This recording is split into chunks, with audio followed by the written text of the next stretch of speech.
Welcome back, guys. So here we are with another Lovecraft review and recap. First of all, apologies for the lack of video last week. Life got in the way, but we're back. And yeah, this is a good one for me to jump back into because I saw the title of this episode and was excited before it began. The title, Meet Me in Daegu. I lived in Daegu for a year. It's where I did my 1 year of Korean language study, so I was excited to see Daegu on screen. Although, I knew I probably wouldn't really recognize anything given that the show takes place in the 50s. And any pictures of Korea from more than 30, 40 years ago are almost completely unrecognizable. Korea has changed so much, so drastically in such a short time. But okay, the episode. I'm going to give this episode an A. It's a great episode in my opinion, and the only reason it's not getting an A+ is that it has left me with mixed feelings. The episode is entirely a flashback to the Korean War, and in this episode we get the story of Tik and Gia, the Korean woman that we've known about since the first episode. One thing I've noticed about this show is it's very episodic. Every episode seems to have its own tone, its own genre, so to speak. We've explored, horror and adventure. This one, I think, is the war movie, the one that explores the trauma that war can inflict on its soldiers. Except this episode explored more than that. It did something that actually so many war movies forget. This episode remembered that the people in the countries where these wars happen are also impacted.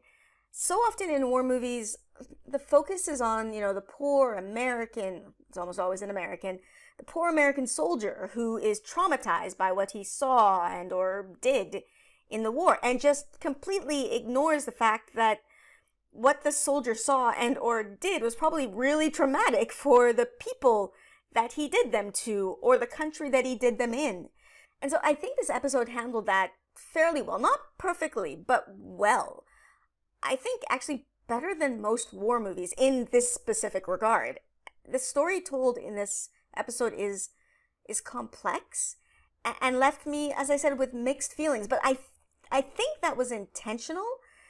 I think we're not supposed to come out of this feeling and knowing what conclusion we're supposed to draw about these characters.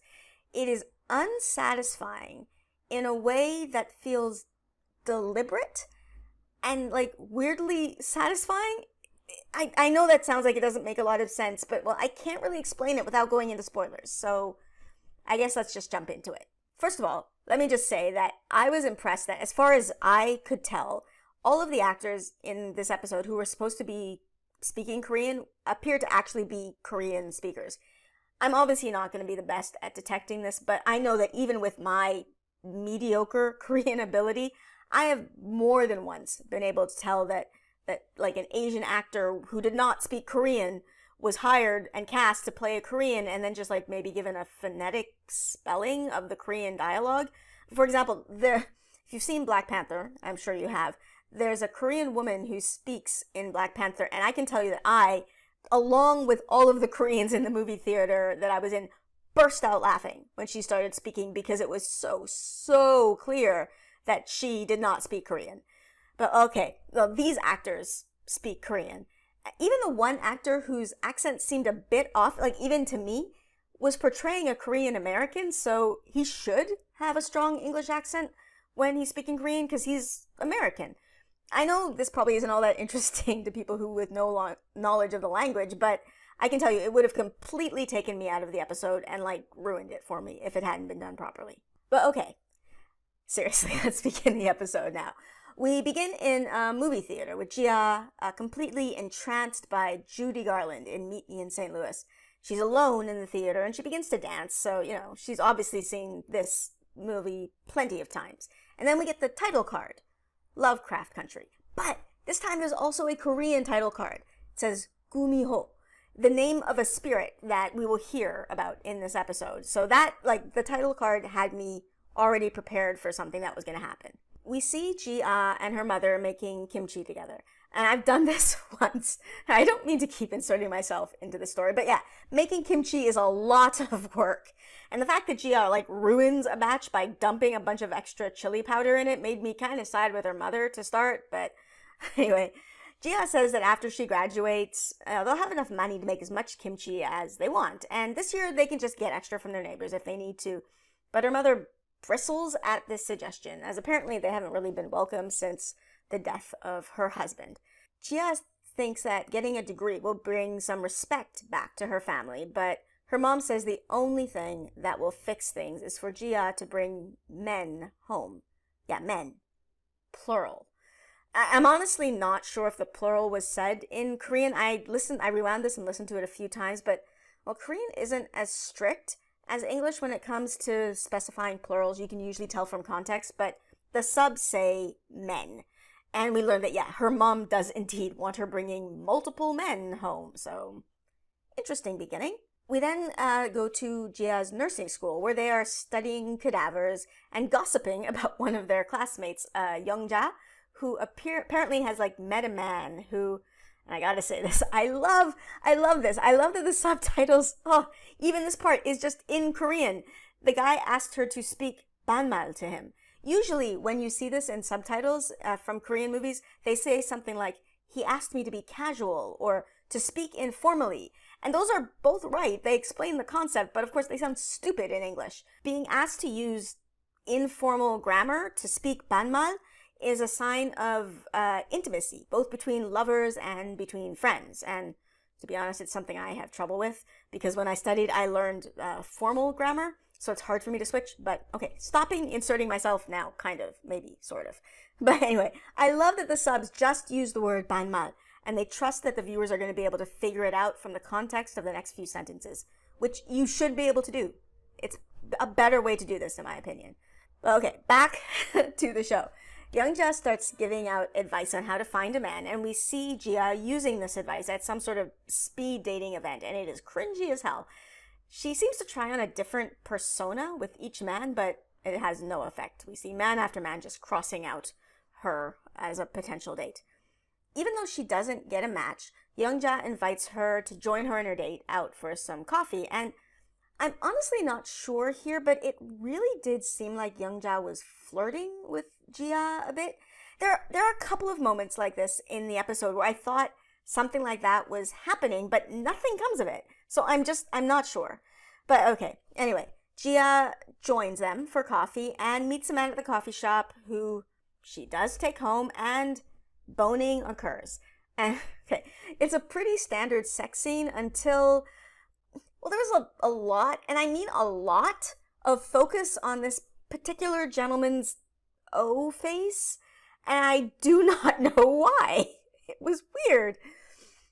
But okay, just after he's done, I think it's supposed to be a tail, given the mythology that we're dealing with, comes out of her hoo-ha, and it penetrates him, and then 2 more tails come out of her ears, and 2 more come out of her nostrils, and we're at 5 now. And then we see a silhouette of his body being lifted above her as he screams, and another huge tail comes out of her mouth, and then 2 more out of her eyes. And we're at 8 tails now. But when we back up, I'm pretty sure we can see 2 tails coming out of her nether regions. So I guess each orifice has a tail. Yeah. Okay, so for those with no knowledge of Korean mythology, and mine is very minimal, the reason this is something I paid attention to is that 9 tails is a thing in Korean mythology, and it definitely is a thing with the gumiho that we saw as the title card. So when I saw this happening, I wasn't thinking tentacles. I was counting tails to see if I was right. But yeah, okay. Anyway, the tails are done connecting to him, and we see flashes from his life, and then he explodes. As she lays there, covered in his blood and viscera, her mother opens the door and says, 10 more. So yeah, that's fucked up. Later on, Gia is back at the movie theater, but the film is interrupted by American soldiers arriving and announcing that there is no need to fear, American soldiers are here to fight for your freedom. And they roll through the center of town in tanks. Yeah, don't be scared of our center of big tanks, I guess. Back at home, Chia's mother has cooked a special meal for Chia's birthday, but Chia doesn't seem to remember her birthday at all.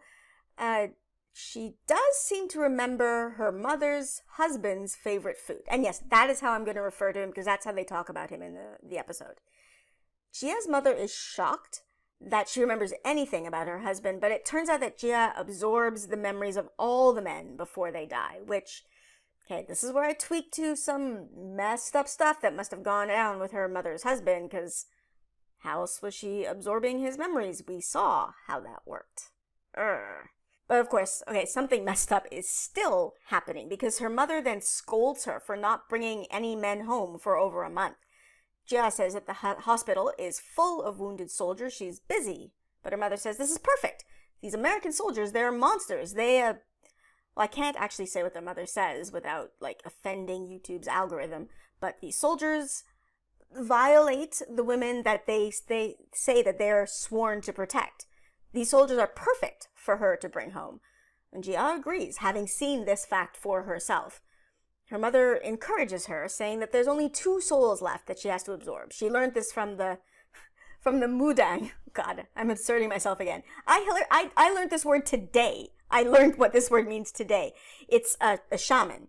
But anyway, we learned that the Mudang summoned this Kumiho spirit, and a Kumiho, which is this episode title, as I said, is a 9-tailed fox. This is something from Korean mythology. A 9-tailed fox is said to be really good at attracting people. So, yeah, that tracks with this episode. And for some reason, the Mudang, the shaman, summoned this Kumiho spirit into Jia's body and said that if she absorbs 100 souls, then she can become human again. Jia seems conflicted, but her mother just tells her to bring another soldier home. We're then at the hospital, and it's horrible. The soldiers are horribly injured and yelling out racist things and being violent towards the nurses that are helping them. It's all very unpleasant to watch. Young Ja comes over and helps Jia, and once again, it's kind of flirty. I honestly don't know if this was intended or not. It's just, it's there. I'm commenting on it because it's there. Later on, as they're walking home, Jia asks about Youngja's love life, having seen her, whispering with one of the orderlies. Youngja obfuscates, offering to set Jia up with the orderly, but Jia says it's not her mother's type because he's a communist. And Youngja pulls Jia off to the side urgently, basically telling her, shut up, be quiet. But Jia says she doesn't care. She's not going to tell anyone. She doesn't care that Youngja is different. She's different too. And again, this is super gay. The scene is just so gay. Jia says that her mom wants her to change, but she doesn't want to, and Youngja encourages her to be herself. It's super intense. But then, okay, a truck barrels down the street as people are following it, yelling, kill the communists, and they hang a communist right there in the middle of the street, while there are American soldiers that just stand there and watch. This seems to have an effect on Jia, and we see her back at home. The room is covered in blood, and her mom is scrubbing up, saying, only one more, and this is all over. So, obviously, I think she brought one of those American soldiers home and exploded him. Jia starts talking about her mother's husband, saying that he loved her. She can tell this from her memories. There seem to be all sorts of different kinds of love, and she asks her mother to explain. Her mother tries to explain that her husband's love for Jia was a wrong kind of love. Obviously, it's perverted and disgusting. But Jia can't understand this because she's not human. Her husband hurt her daughter, and that's why she summoned the Gumiho. She said that Jia can't feel anything because she's a monster herself. She'll understand when she becomes human again. But Jia doesn't want to be a human. She doesn't want to take any more souls. She doesn't understand why her mother wants her to become human when she's seen so much of the bad side of humanity. But her mom, of course, just wants her daughter back. Jia tries to tell her that her daughter is gone. There are no memories, but her mom says, she sees her daughter sometimes. Jia remembers things, but Jia gets a bit cruel here and informs her that those flashes that her mom sees are memories from other people, specifically also from her husband, who remembers Jia singing to herself while he violated her. So that is dark as fuck. She then says that her mom's husband picked her mom intentionally because she had a daughter out of wedlock, and he knew what she would allow him to do because she was a pariah. She needed the respect that a husband would give her. This is cruel as hell. It is understandable. It's cruel. The next scene we see, nurses are riding in the back of a truck and are pulled out at a checkpoint. The American soldiers have found evidence of a spy that is proven to be part of this particular shift of nurses, and they just start shooting them randomly. The first soldier who's shooting them, his gun jams, and he calls over a private, and it's Tick. And Tick just shoots a woman in the head without any hesitation. And then he goes to shoot Jia, but young Jia, who's beside her, confesses to being the spy, and she gets dragged off to undoubtedly be tortured and killed. Later in the hospital, Jia spots Tick among the wounded and is obviously livid and horrified. Tick appears to be traumatized. He is openly weeping in bed, but back at home, Jia tells her mother that she's gonna take Tick's soul as her last one. She approaches him the next day to care for him at the hospital and likely planning to seduce him, to explode him. But their first interaction is just friendly. He helps her make the bed and asks her to read to him because his glasses were broken in an explosion. They have a friendly exchange, and then later on outside of the hospital, he and a Korean American basically explain American racism to her. Tick tells her basically he enlisted in the army intentionally to get as far away from things like the racist nonsense at home as possible. We see their relationship begin to blossom as they talk about, books and family, both of them having a somewhat messed up relationship with their parents. We then see Jia show up at the military base, and everyone there thinks she's a prostitute. She asks the soldier who's guiding her if Tick thinks that she's a comfort woman. And for those who don't know, comfort woman is a awful euphemism for sex slaves that was used by the Japanese during the occupation. The soldier who's taking her to Tick tells her that it's the only way to get her on the military base. Koreans aren't allowed, except for prostitutes. And he takes her to where Tick has set up a lovely date, a private screening of a movie that she'd been wanting to see. It's very nice of Tick to set up this date, but I do think he probably should have warned her that she would have to endure being publicly humiliated in order to have this date, because that's kind of uncool. It's a nice reveal in the episode, but I can't help but think if I was her, I would have been annoyed at not having been prepared for that beforehand. But anyway, they have a pleasant date, and Jia sort of steels herself before inviting him back to her place for a little sex and soul sucking. When they get there, Tick puts the brakes on because it's his first time, and he wants to be honest with her. He mentions having done some horrible things that he's tried to forget, and when he's with her, he feels like he can forget. He's never felt this way before. They begin to get it on, but you can see the conflict in Jia's face, and she suddenly just kicks him out. And her mother opens the door. That is just it's awkward. I know we've got a magic sex thing happening and the mom is all entwined in it, but it's weird that her mother is just always waiting outside during the sex. Anyway, okay, Jia says that she just wants to make her mother happy, but she thinks she actually feels something for Tick. Her mom says, don't call me mother, but Jia logics it out. Her mom summoned her. She exists because of her mother. It's the only reason she's here. So yeah, her mother is her mother, whether she likes it or not.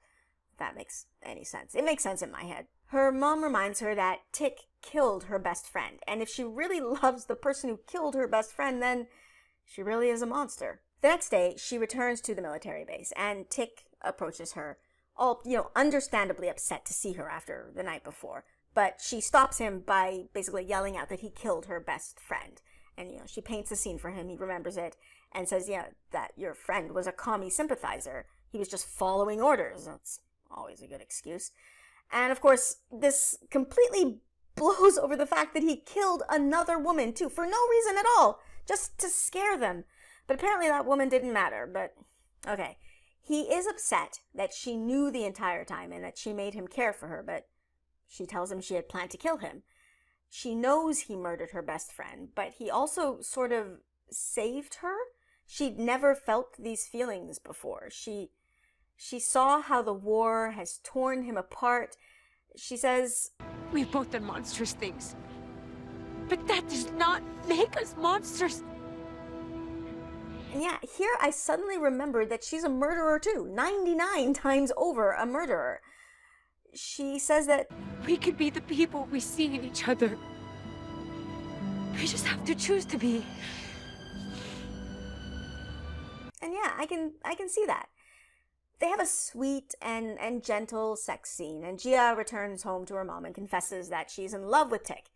Her mom tells her that, she's going to kill him eventually, but Gia insists that she can control her tales, and her mom also says that Tick only loves her because he doesn't know what she is. We had a very, very brief montage of Gia and Tick having a happy relationship. Like, seriously, it's one scene. It's not a montage, but it has the feeling of a montage. It's just one scene. And then they're inside, and Tick tells her that, he can return home to the States. His conscription, I guess, is up, but he offers to stay. She tells him not to because she knows he hates the war. And then he asks her to return to America with him.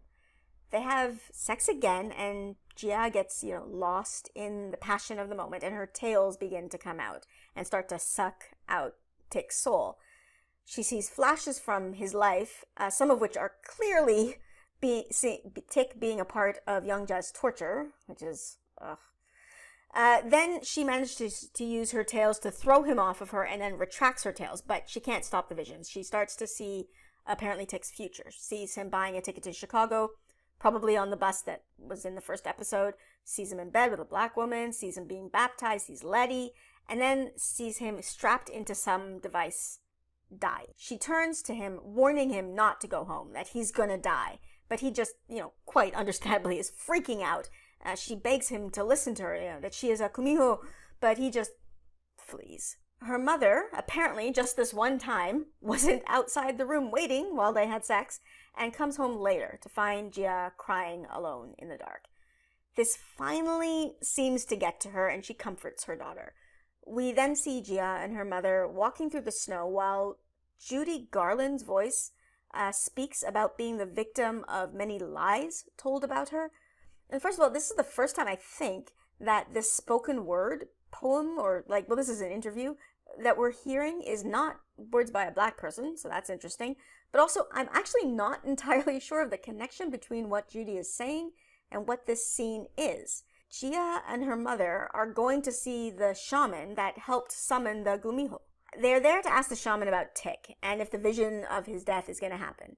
Shaman realizes, of course, that the Gumiho is feeling love, both for her mother and for Tick, but says these mortal concerns are meaningless. Gia presses on, asking if Tick will die.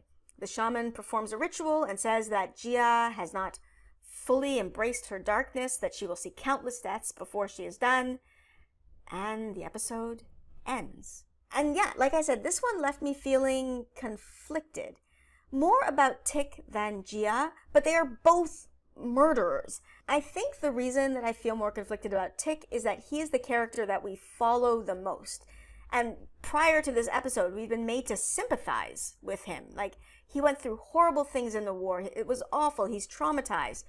But watching this episode, he killed a woman for no reason. No expression on his face, just shot her in the head. And then he tortured another. And I know the focus is more on the woman he tortured, but I'm way more alarmed about the other one, to be honest. The woman he tortured, it was awful. But there was a reason for it. Not that I think the reason was justified at all, but at least there was a reason.